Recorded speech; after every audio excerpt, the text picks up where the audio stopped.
The following program is a presentation of the Nebraska Brain Injury Association and is made possible by funding from the Nebraska Department of Health and Human Services Division of Public Health, Madonna Rehabilitation Hospital, and Children's Hospital and Medical Center. This is my daughter Alexis at 14 months old. She hadn't had anything worse than an ear infection and a birthmark on her head at this point in her life. She was walking, talking, no different than any other one-year-old. On April 3rd, 2008, my wife Tiffany and I dropped Alexis off at daycare. Alexis was upset when we left, so she was put in timeout by her babysitter. But Alexis followed her out of the room, so she was put in timeout a second time. Once again, Alexis followed the babysitter out of the room. It was just before she was set down for her third timeout that, according to investigators and doctors, Alexis was shaken and thrown.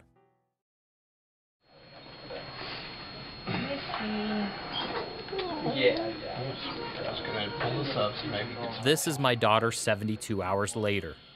She's been in a medically induced coma for 3 days. This is the most critical time in her life. Alexis's brain is at its maximum swelling point. The soft tissue in her brain is being pressed against her skull, permanently destroying parts that can never be recovered. If one part is destroyed, she might be blind for the rest of her life. Another, and she may never be able to eat or drink. It may cause her to never be able to move one side of her body, or to never be able to read or control her emotions. On top of that, it still remains in doubt whether she will even survive, and there is a better chance than not that she will be in this state for the rest of her life. All of this because of a split-second bad decision made by someone who knew better.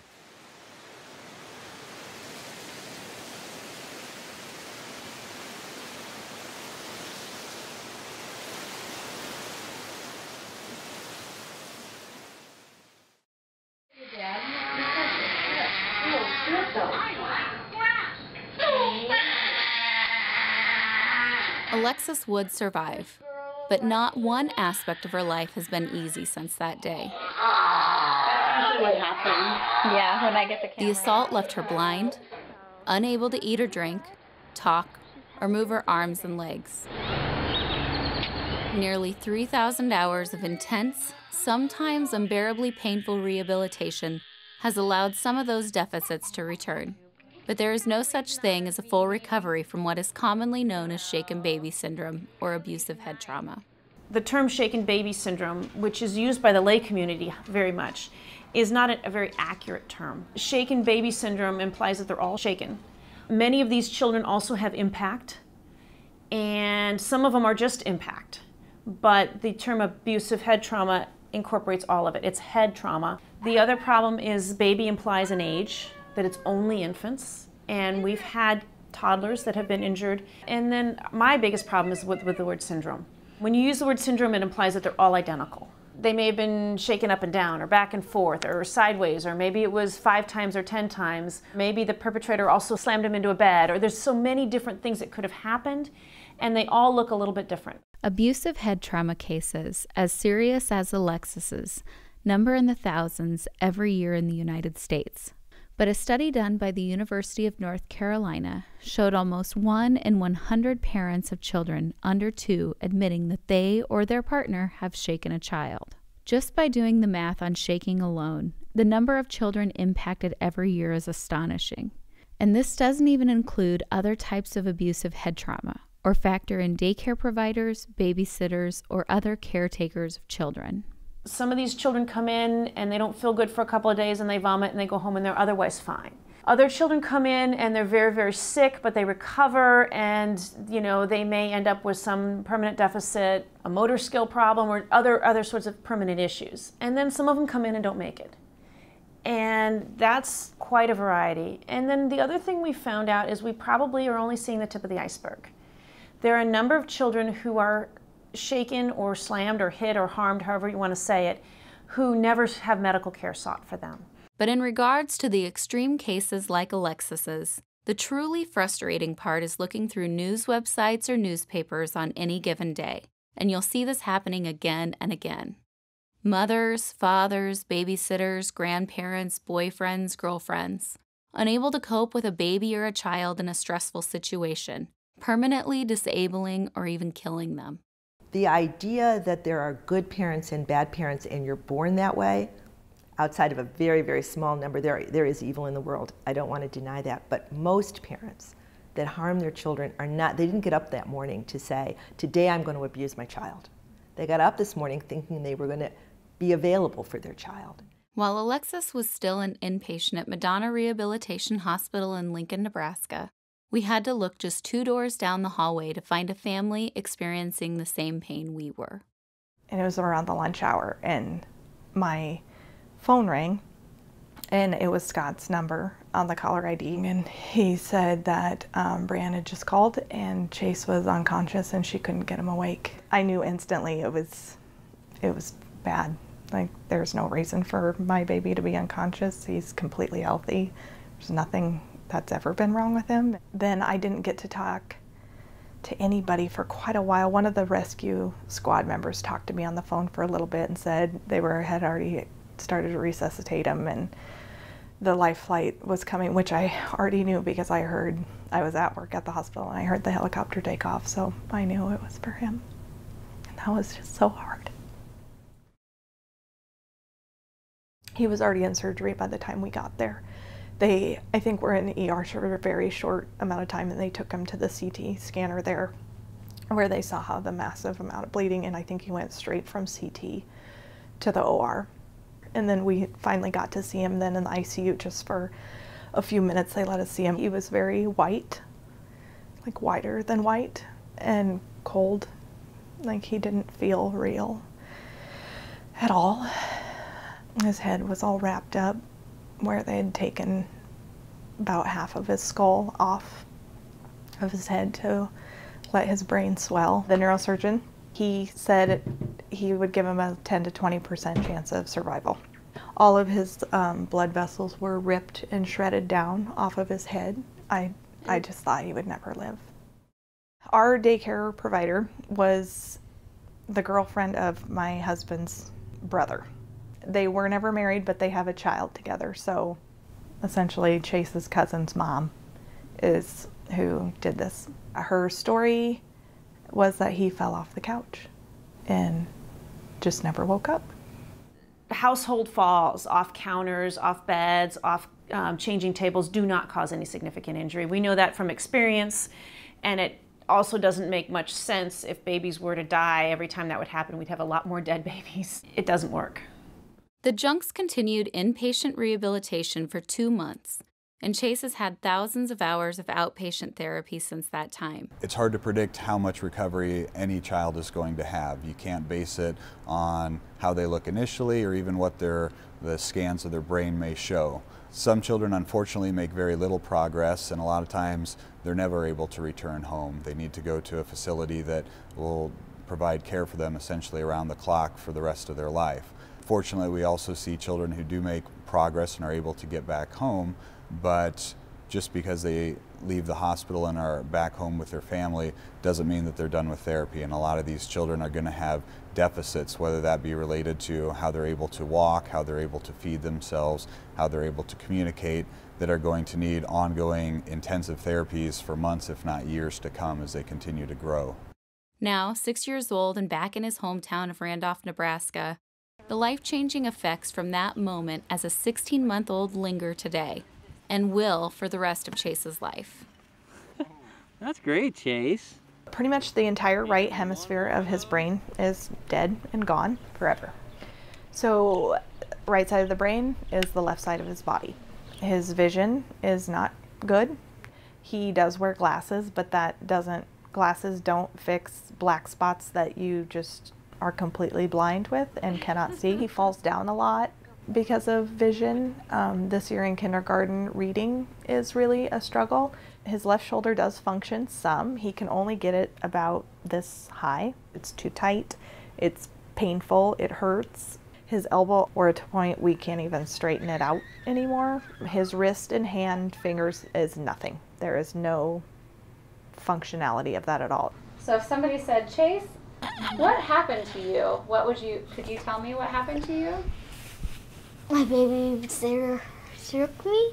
Mm-hmm. Oh, yeah. And then what happened? What part of your body did it hurt? What's injured? Your brain, right? To this day, I still don't know. I don't know if it was like financial frustrations at home and it was taking out on my baby. I don't know. It's that child's entire life, if they survive. For 20 seconds of being mad or however long a person was mad is absolutely not worth it when you could have just taken a break, and you can never reverse it. It's permanent. It never goes back to the way it was, just for being mad. What we have to recognize is that there are precipitating factors that lead to a bad decision of shaking a baby or doing other things that harm a child. You know, and the most common precipitators are stress. You know, a bad day at the office, getting laid off, losing your home because of mortgage foreclosure, having a fallout with a very close friend. All these things bring about tension, bring about stress that unfortunately sometimes cloud the better judgment that we want to have, especially around our children. We know for a fact there are certain things that we have to avoid, and stress, alienation, things like that we can do. We have the ability as a community and as a nation to change that. My question is, why aren't we? In his 2008 book, American Sniper, Navy SEAL Chris Kyle, the most decorated sniper in American history, writes of his experience in rehabilitation recovering from a knee injury. He also had a machine that sent a shock to my muscles through electrodes, Kyle writes. It is clearly a form of torture that should be outlawed by the Geneva Convention, even for use on Navy SEALs. Our now 6-year-old Alexis has done this same electrical stimulation treatment, or in Kyle's words, torture, 3 times a week for more than 5 years. She's getting shocked in 10 different places on her arm and on her back. And what it's doing is it's giving you electric pulses that go through, and they hurt, but it's doing electric pulses going through your arms to make your arm move at the right time to go around. Those 5 years of work on Alexis's right hand and arm has included hundreds of hours of rehab. All of that has given Alexis more functionality, but it remains able to do just a small fraction of what it normally would. There you go. Stay tucked.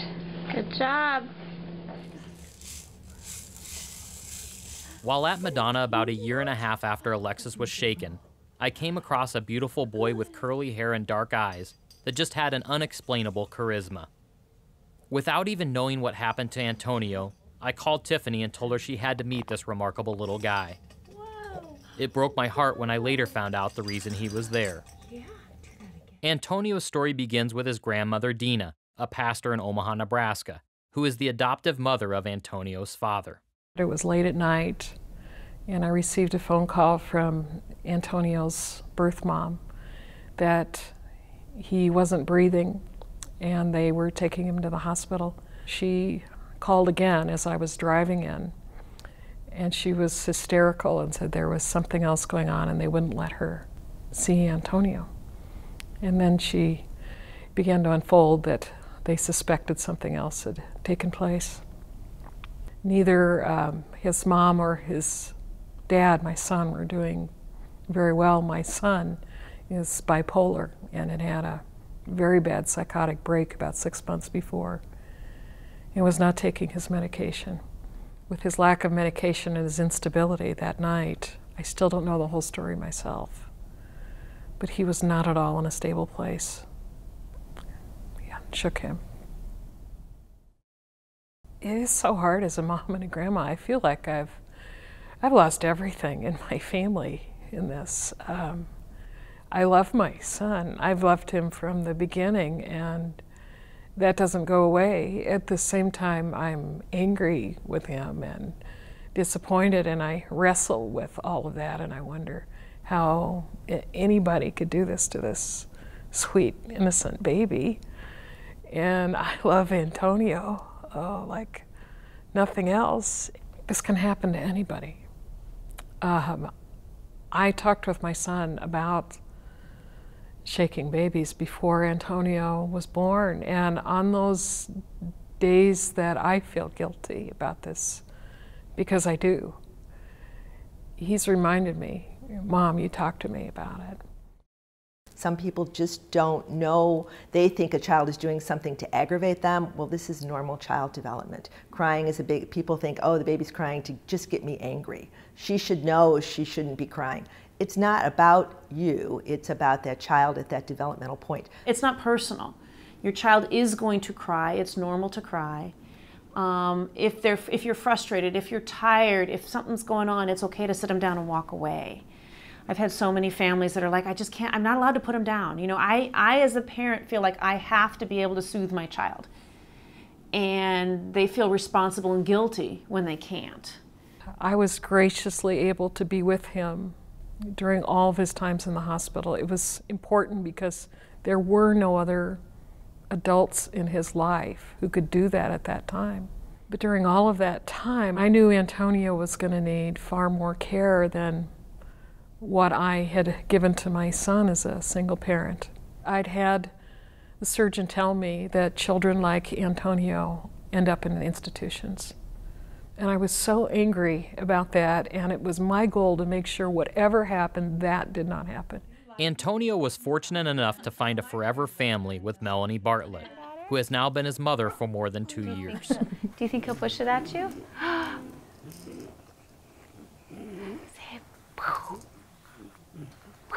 Oh, he got you. He got you. Okay, again. Because of the type of brain injury that he had, he suffers from what they call startle epilepsy or startle seizures. Average day, probably 30 to 40 of those. They're not long and drawn out. They're usually very short. And basically when it happens, all you need to do is just comfort him and tell him, you know, it's okay, and he usually calms down pretty quick. What do people mistake Antonio for versus what he is? Well, I think, and it's probably the hardest part of this whole situation of having him and being his mom, is that people will minimize his worth and marginalize him. They see him as this broken and battered little boy, and they think, what a shame, and they don't think anything else about him. They don't see the courageous, brave boy that I know, the strong boy that I know that works so hard for just the smallest little movements. They don't see the joy that he brings to so many people. What do you want people to know about shaken baby syndrome? Just that it not only affects the child that it happens to, but it affects the families and people in the community. It just has such long-lasting effects. And for Antonio, he never gets away from that. He deals with the effects of somebody else's choice every single moment of every single day. And I hope that by doing this, that people see that this is real, this is a real child, and when they're getting to that point where they're about to lose control, I hope that it's his image or Alexis's image or one of the other kids' image that they see that makes them not do this. For Antonio, Chase, and Alexis, it's about more than the daily struggles.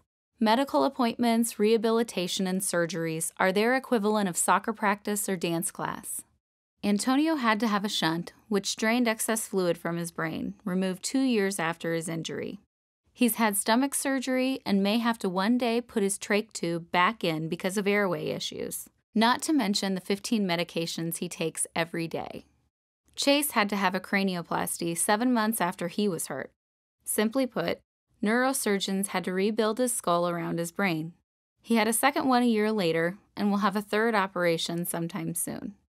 Alexis has had dozens of Botox injections in her arm, hand, and shoulder, both while under anesthesia and while awake.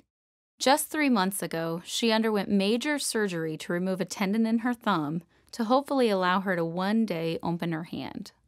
If you were to look at a scan of Alexis's brain in its current state, you would find about 1/4 of the back left side to be an empty hole, dead brain matter that dissolved away after the injury.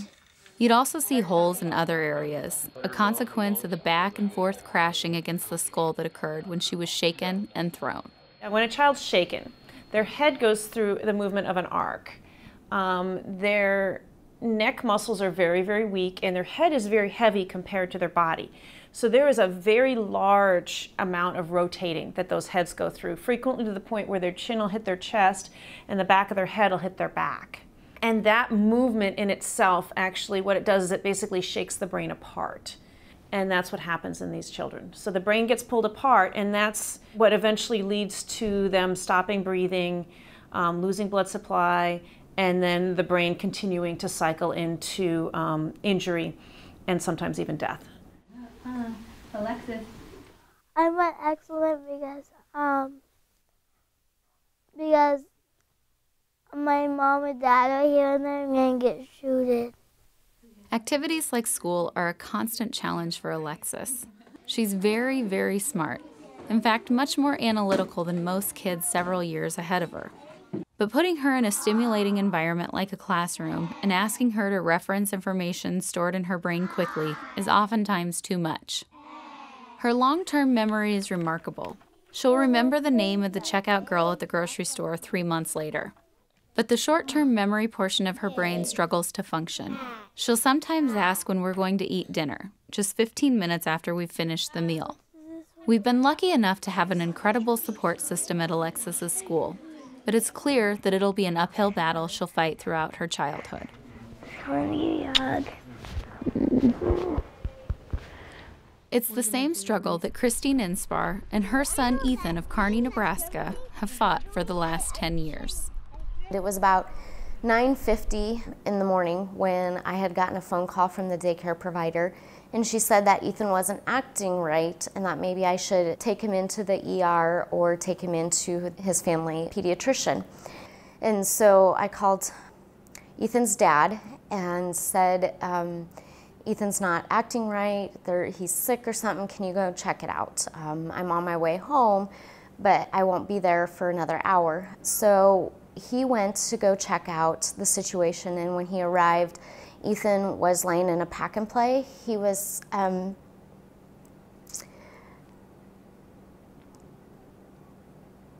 completely paralyzed on his right side. He was raking his left hand back and forth. His head was facing to the left, and he was moaning. The babysitter didn't call 911 at all. My ex-husband, Ethan's dad, had to call 911. They did a CAT scan and saw bleeding and swelling on his brain. The daycare provider initially said that he fell out of a bouncy chair and hit his head. The injuries that were occurring on his brain, the swelling and bleeding, would not be caused from him falling out of a bouncy chair. My naive thought was, he's okay and we'll be bringing him home in a couple days. It was 24 hours later that they confirmed that he had been shaken. Sorry. No, it's okay. When he came out of the coma, he was paralyzed on his right side. We left the hospital almost a month later and then didn't have seizures until his first birthday. And he started having breakthrough seizures, and it was like one every 2 weeks. They determined that when she shook him, she completely damaged the whole left side of his brain. And that's where all of the seizures were stemming from. And a week later, we were down in St. Louis for brain surgery, where they went in and removed part of the cortex and disconnected the two hemispheres. The left side of his brain is no longer there. And this is my book. Ooh, Diary of a Wimpy Kid. I hear that's a good one. Yeah. At age 10, he continues to be paralyzed on the right side. He cannot use his right arm. Cognitively, just some challenges that he has in school. He's about 2 years behind his peers. He can learn, it just may take him longer than it takes other kids to learn how to do things. It's awesome, Jake. Again? Agrees. Agrees. Good job, bud. You like reading, huh? Yep. Tell me, do you have braces or anything like that that have to help you every once in a while? I have my hand brace and foot brace. Helps me a lot. Do you like to wear them or not like to wear them? Like to wear them. Yeah. When people ask you, what happened to your hand? What do you say? The babysitter shook me. I remember sitting in the class about shaken baby syndrome and not really thinking it's real until it happened to me. I understand how someone can get to that breaking point, but what I don't understand is crossing that threshold, crossing that line. And it's so important to be able to recognize when you get to that point, to have strategies, coping skills, to know what to do from that next point, whether it's call somebody, walk away, find a stress reliever for you, but to be able to recognize when you get to that point is so important. The one thing is appreciate the fact that some of our friends, our relatives, our own children, we shouldn't be afraid to offer help to those folks and say, I understand parenting is a tough job. When you need a break, please call in a favor. I'm more than happy to do it. Alexis's everyday life at home is the hardest and most constant reminder of what happened to her 5 years ago. Common daily activities for a 6-year-old are the far opposite for Alexis. Good job. Good job. From getting dressed to eating. From getting out to the car to playing. You okay? Alexis sleeps with us every night because she doesn't have the dexterity and motor planning to reposition herself or even pull the covers up if they fall off. Her brain injury has also impacted the area of her brain that regulates sleep. It's not uncommon for me to wake up in the middle of the night to her open eyes, waiting for me to open mine and talk to her for a while. Alexis struggles to play by herself as it takes all of her energy to stay balanced, and she only has one functional hand to play with. She burns about 1/5 of the calories of her peers because she isn't able to run around all day, so her weight is a constant battle. Her life is and will always be hard, and it is all because of a few short seconds of anger when she was just 14 months old. There are 2 reasons Brandon and I produced this video. First, to parents, future parents, or caregivers. Carefully think about and assess anyone who's taking care of your child. In our case, as well as most of the children in this video, there were suspicions before the abusive head trauma or shaking occurred. Be confident in your instincts and of any unusual signs you see in your child. The parent is probably the best person to understand something's going on. It may not be abuse, but something's going wrong. A parent knows their child's moods, they know their habits, and when those moods or habits change, I think that ought to be the first red flag that goes up and says, I wonder if this is a developmental thing that is normal, or is this something that has happened to my child that I should be interested in finding out? It's a sign of courage that a parent cares more about their child than maybe about the personal feelings that people might have about them. I've had so many cases, what we call sentinel bruising, which is the infant had a bruise and everyone kind of dismissed it. And educating the families on, no, that's not okay. And there has to be a good reason for that bruise. And asking some of those questions and educating people about what you should look for. Bruising in an infant should really not occur without an appropriate history. Infants roll off beds, they get a bruise on their forehead. They get 1 bruise and nothing else. An infant who's got 3 bruises on their arm, you've got to be more concerned that something may have happened to them. In Alexis's case, 2 other adults had knowledge of abuse occurring at her daycare months before she was assaulted, but never reported it to authorities or other parents. While it may seem obvious, it is absolutely essential that as a community, we never hesitate to report even the slightest hint that a child is in danger. I always thought that the well-being of children is just one of the fundamental tenets of a well-functioning society. And if we can't figure out how to care for kids, then there's not much else that matters. Secondly, this video is produced specifically for you, the viewer. Whether you are years away from having children or a young parent, about to have your 2nd or 3rd child, or a grandparent, a babysitter, or a daycare provider, even a boyfriend, close friend, or relative of someone with a child. This tragedy unfolds daily across our country, most of the time by people who would watch this video and think to themselves that they would never do that to a child. But time and again, these same people cannot overcome an intense moment of stress and make a split-second bad decision that either ends a life or disables a child for a lifetime. Anybody that's caring for children for an extended period of time where they're the person that's responsible, and I'm talking about hours. They need to have in their mind every morning some plan that's going to talk about what their escape hatch is. Take a temperature. How are you feeling today? Do you have a headache? You're probably going to be a little short-tempered. Think about how that's going to change how you're going to act with these children. Do you have activities planned? Are you have breaks built in? We certainly can plan for some of the ongoing stress we think we're going to see. And we get complacent. We think we've done it. Why do drivers have accidents? Because they think, oh, I've driven for so long, I don't need to keep two hands on the wheel. I can multitask and talk on the phone and listen to the radio and eat a sandwich all while I'm driving a car. And sometimes you can't do it. In the people I've talked to who have done it, especially those usually parents who've lost it, they can't conceive that they ever would have done it prior. So it's not something that you think about ahead of time. A number of them aren't bad people, they just lose it. So our plea is this. One day, when you find yourself in the same situation as Ethan or Alexis's daycare provider, Antonio's father, or Chase's babysitter, when a baby or child is not doing what you want or what you think they should do, remember the faces of Antonio, Ethan, Chase, and Alexis. Remember the images of them near death. Remember the images of them struggling with life every single day. Remember the struggles they will carry with them into adulthood. Remember them in that moment and just walk away.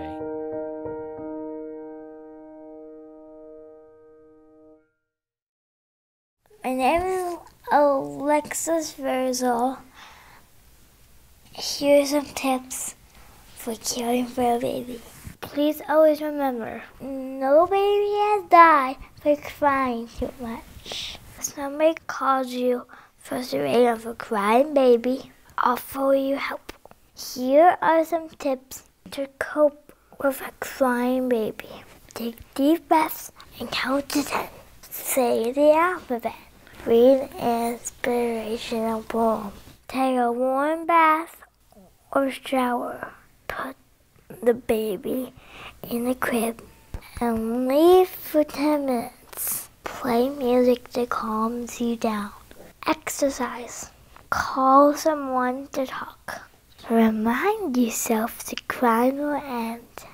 And please never ever shake a baby.